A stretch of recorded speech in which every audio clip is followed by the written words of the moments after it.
안녕하세요. 오늘 우리가 함께 묵상해 볼 말씀은요. 루카복음에 나오는 예수님의 마지막 날에 대한 아주 강력한 경고 중 하나입니다. 사람의 아들의 날이 온다는 이 말씀, 과연 오늘을 살아가는 우리에게는 어떤 의미로 다가올까요? 그 깊은 뜻 속으로 지금부터 함께 들어가 보겠습니다. 예수님의 이 말씀, 정말 우리의 평온한 일상에 갑자기 울리는 날카로운 경고음처럼 들리지 않으세요?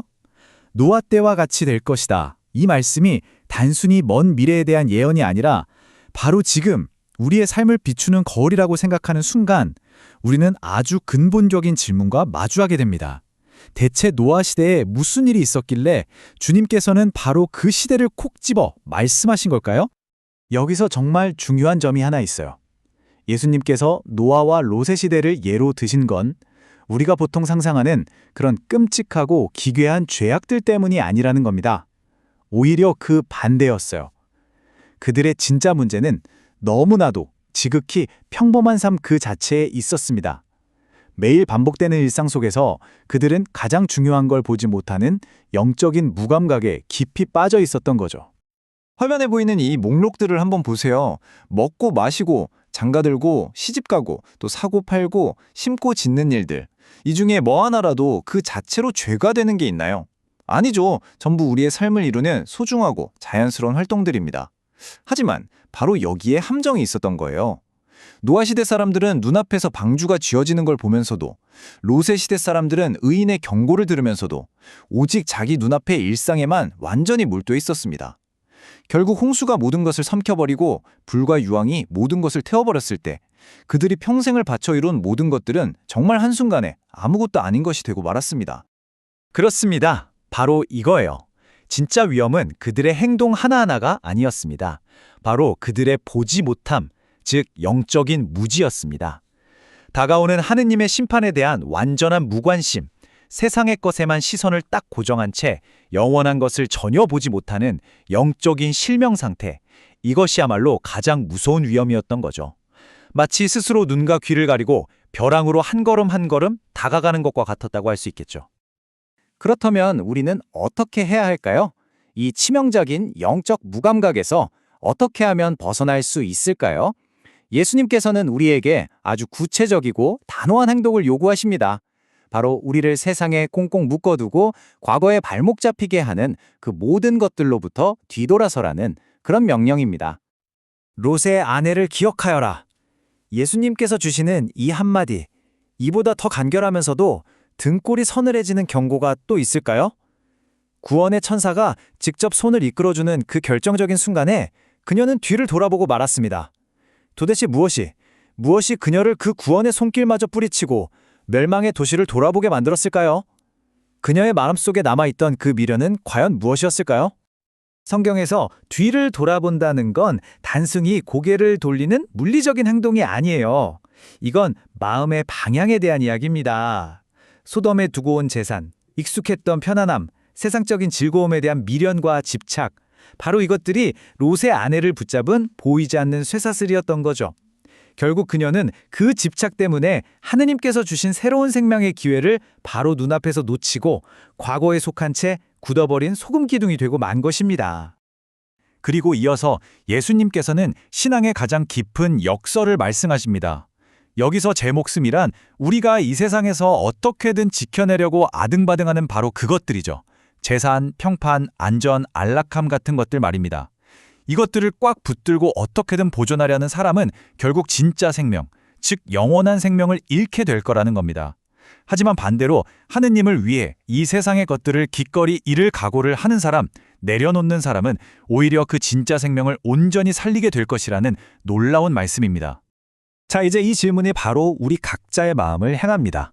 지금 나의 발목을 붙잡고 자꾸만 뒤를 돌아보게 만드는 나의 소돔은 과연 무엇입니까? 차마 놓지 못하고 미련을 두는 세상의 가치는 무엇인가요? 우리 솔직하게 자신에게 한번 물어봐야 합니다. 내가 하느님보다 더 사랑하고 잃는 것을 두려워하는 것은 과연 무엇입니까? 이제 복음은 가장 엄중한 현실로 우리를 이끌고 갑니다. 사람의 아들이 오는 그날, 심판은 대체 어떻게 이루어질까요? 복음은 아주 분명하게 말합니다. 그 심판은 결코 공동체적이거나 집단적인 것이 아닙니다. 그것은 누구도 대신해 줄 수 없는 지극히 개인적이고 1대1의 만남입니다. 한 침상에 누워있는 가장 가까운 사이, 함께 맷돌을 가는 동료. 정말 충격적인 이미지 아닌가요? 예수님께서 드신 이 예시는 우리의 모든 인간적인 관계와 연대가 마지막 심판 앞에서는 아무 힘이 없다는 것을 보여줍니다. 구원은 철저하게 개인의 문제입니다. 한 사람은 데려가고 다른 한 사람은 그 자리에 버려둘 것이다. 이보다 더 명확하고 서늘한 분리는 없습니다. 보시는 것처럼 그날에는 내가 누구의 가족인지 또 얼마나 훌륭한 신앙 공동체에 속해 있는지가 중요하지 않아요. 내 부모님의 깊은 신앙도 내 배우자나 친구의 열심도 나를 대신해 줄 수는 없습니다. 오직 중요한 것은 단 하나, 하느님 앞에 홀로 선 나 자신의 영혼이 지금 어떤 상태에 있느냐 하는 것입니다. 심판은 이토록 철저하게, 아주 철저하게 개인적입니다. 이야기는 이제 제자들의 질문과 그에 대한 예수님의 더욱 심오하고 수수께끼 같은 답변으로 이어집니다. 제자들은 어디서냐고 물었지만 예수님의 대답은 그 질문의 차원을 완전히 뛰어넘어서 우리 존재의 본질적인 상태를 날카롭게 꿰뚫어 옵니다. 제자들은 사실 우리 모두가 마음속에 품고 있는 질문을 던집니다. 주님, 그 일이 어디에서 일어납니까? 마지막 때의 시간과 장소에 대한 아주 인간적인 호기심이죠. 재앙이 어디서 시작될지, 어디로 피해야 할지 알고 싶어하는 마음입니다. 하지만 예수님의 관심은 전혀 다른 곳에 있었습니다. 그리고 예수님께서는 이렇게 대답하십니다. 시체가 있는 곳에 독수리들도 모여든다. 장소에 대한 질문에 예수님께서는 상태에 대한 비유로 답하신 겁니다. 이 짧은 한 문장이야말로 마지막 날의 운명을 결정짓는 가장 무섭고도 명확한 영적 법칙을 담고 있다고 할 수 있습니다. 여기서 시체가 뭘까요? 이건 바로 하느님과의 관계가 끊어져서 생명력을 완전히 잃어버린 영혼, 세상의 욕심과 쾌락에 빠져 썩어가는 내면을 상징합니다. 그리고 독수리는 그런 죽음의 냄새를 맡고 어김없이 날아드는 심판과 파멸을 의미하죠. 다시 말해 심판은 외부에서 무작위로 닥치는 재앙이 아니라 우리 영혼이 시체가 될 때 자연스럽게 끌려오는 필연적인 결과라는 것입니다. 자, 여기까지 들으시면 마음이 좀 무거워지실 수도 있어요. 너무 무섭다 하고요. 하지만 예수님의 이 모든 말씀은 우리를 공포에 빠뜨리기 위함이 결코 아닙니다. 오히려 우리를 참된 생명으로 초대하기 위한 간절한 부르심이죠. 두려움에 잠식되는 대신 깨어서 준비하는 삶으로 우리를 이끄시는 겁니다. 그럼 깨어 준비하는 삶이란 구체적으로 어떤 삶일까요? 첫째, 분별하는 삶입니다. 세상의 가치가 아니라 하느님의 시선으로 모든 것을 바라볼 수 있는 지혜, 그 영적인 분별력을 기도로서 간절히 청해야 합니다. 둘째, 내려놓는 삶입니다. 롯의 아내처럼 우리를 과거에 묶어두는 세상의 미련과 집착을 의식적으로 끊어내는 결단이 필요합니다. 그리고 마지막으로 살아가는 삶입니다. 언젠가 맞이할 마지막 날을 위해서가 아니라 바로 오늘, 지금 이 순간을 하느님 안에서 충실히 살아내는 것, 바로 그거죠.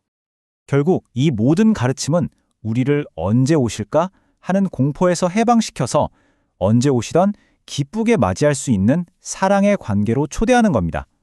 마지막 날은 두려운 심판의 날이 아니라 사랑하는 주님을 드디어 얼굴과 얼굴을 마주하며 뵙는 감격적인 만남의 날이 되어야 합니다.